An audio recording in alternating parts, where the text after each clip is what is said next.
আমি ওদের ফাঁসি চাই, আমি ওদের ফাঁসি চাই, আমি আদালতের কাছে বিচার চাই, আমি সরকারের কাছে বিচার চাই, আমি দেশের মানুষের কাছে বিচার চাই, আমি এই দেশের প্রত্যেকটা আইনজীবীর কাছে বিচার চাই, আমি ওদের ফাঁসি চাই, ফাঁসি চাই, ফাঁসি চাই।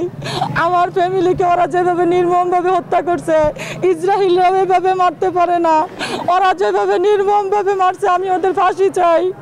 আমি পৃথিবীর সবার কাছে বিচার চাই, আমি প্রত্যেকটা আইনজীবীর কাছে বিচার চাই, আমি আদালতের কাছে বিচার চাই, আমি এই বিচারের ওদের প্রত্যেকের ফাঁসি চাই, প্রত্যেকে যেন ফাঁসির দড়িতে যেন ঝুলে। আমি কালকে আমাকেও এই কোর্টের মধ্যে আমাকে নাজিমুদ্দিন বাবুল বলে আমাকে নাকি জীবনে যেই দিন পাবে, আমাকে নাকি বাংলাদেশের যেই প্রান্তে পাবে আমার নাকি কুবায় কুবায় টুকরা টুকরা করবে। ও আমাকে কালকে এই কোর্টের মধ্যে আমাকে হুমকি দিছে, আমার জীবনের কোনো নিরাপত্তা নাই, আমাকে যেই কোনো মুহূর্তে ওরা মেরে ফেলতে পারে, আমি যেই কোনো সময় মারা যেতে পারি, কিন্তু তারপর আমি আপনাদের কাছে বিচার দিয়ে যাই। আমি প্রত্যেকটা চ্যানেলের কাছে বিচার চাই, আমি প্রত্যেকটা সরকারের কাছে বিচার চাই, প্রত্যেকটা আইনজীবীর কাছে বিচার চাই, আমি আদালতের কাছে বিচার চাই, আমি দেশের মানুষের কাছে বিচার চাই, ওদের ফাঁসি চাই, ফাঁসি চাই, ফাঁসি চাই।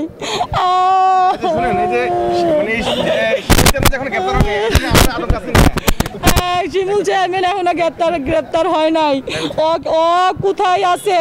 ও সব কিছু ইয়া করছে, ও বলছে যে ওর বংশ নির্বংশ করে ফেলবি, 20টা মামলাও যদি তোরা খাস তাও আমি তোদেরকে সাইকে আনবো। শিমুল চেয়ারম্যানের ডাইরেক্ট ডিক্লার দিয়ে দিছে, এবং কি শিমুল চেয়ারম্যানের কাছে বৈশা থাইকা ও সবাইকে হই হই করে যা সবাইকে পিটায় মেরে ফেল, এভাবে ও দৌড়ে গিয়া আমার ভাই বোনদেরকে, আমার মাকে পিটাইতে ছুরি দা লাম দাও দিয়া কুবাইতে আমার মার চোখগুলারে, আমার মা ভাই বোনের চোখগুলারে ওরা বের করে ফেলছে গায়েতে। আমি ওদের বিচার চাই, প্রত্যেকের ফাঁসি চাই, ফাঁসি চাই, আমি সবার কাছে ওদের ফাঁসি চাই, ফাঁসি চাই, ফাঁসি চাই। না, আমি কোথাও যাইতে পারতেছি না, আমার জীবনের কোনো নিরাপত্তা নাই, আমাকে যে কোনো সময় ওরা মেরে ফেলতে পারে, যে কোনো সময়।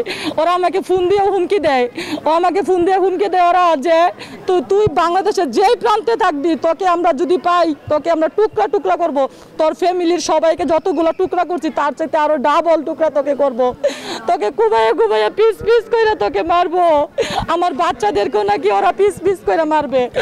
আমার ছেলে মেয়ের কারা হুমকি দিচ্ছে আমি জানি না, কিন্তু শুধু নাম্বারে ফোন দিয়ে অচেনা নাম্বারে ফোন দিয়ে আমাকে এই হুমকিগুলো ওরা দিছে। আমার এই হাত ভেঙে ফেলছে, আমার এই হাতের মধ্যে 27টা জনে বাইরে আইছে, আমার এই পাটা ভেঙে ফেলছে, আমার এই বাচ্চাটাকে নিয়ে আমি এক বাথরুমে ডাস্টবিনের কুয়ার মধ্যে বসে থেকে সকাল 9টা থেকে রাতের 11টা পর্যন্ত আমি এই ডাস্টবিনের ময়লার মধ্যে থাকি। পরে আমি এটা থেকে 11টা বাজে বের হয়ে আসছি আমার মেয়েকে আর আমার এই সন্তানকে নিয়ে। আমরা সবাই যা আমার 3টা বোন এক জায়গায় আমরা পলাই গেছি, আমার 2 বোনকে ওরা খুঁজে আই না, ওরা পিটায় কুপাইয়া ওরা মারছে। আমার বোন একটা এখনো মৃত্যুর সাথে পাঞ্জা লড়ছে, আমার বোনটা বাঁচবে কিনা আমরা কেউ জানি না। আমার বোনটাকে আমি শুধু আল্লাহর কাছে বলতেছি, আল্লাহ যেন আমার এই একটা বোনকে যেন আমার বুকে ফিরাইয়া দেয়। আমার দুনিয়াত কেউ রাখছে না, আমার পুরো বংশ নির্বংশ করে ফেলছে। ওরা বলছে আমাদের বাচ্চাগুলো ওরা টুকরা করে ফেলবে, বাচ্চাগুলো যেন বড় হয়ে যেন প্রতিশোধ না তুলতে পারে, ওদের নামে মামলা না দিতে পারে।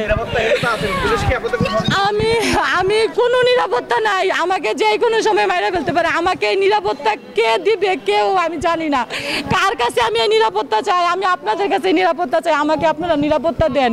ওরা যে কোনো সময় আমাকে যে হুমকি দিচ্ছে, ওরা এক জায়গায় পলায় গেছে, ওরা কেউ নাই, ওরা যে কোনো সময় জায়গায় লুক লাগাই রাখছে। আমি কোথায় যাই কি করি না করি, ওরা কখন যে খুঁজে পায় কখন যে আমাকে মেরে ফেলে আমি কিচ্ছু জানি না। কালকে এই কোর্টের মধ্যে আমাকে নাজিমুদ্দিন বাবুল আমাকে বলে তোকে পিস করে টুকরা করে তোকে কাটবো, পুলিশের সামনে সাংবাদিকের সামনে ও এই বয়ান দিছে। আমাকে ওই বয়ান দিতে সবাই বলছে ওকে নামিয়ে দেওয়া, ওকে এইখানে মেরে ফেলবো। ও আমাকে এখনো আমাকে হুমকি দিচ্ছে।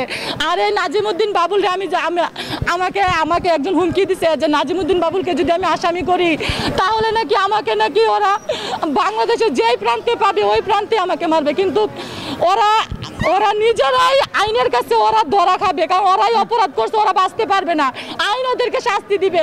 আমি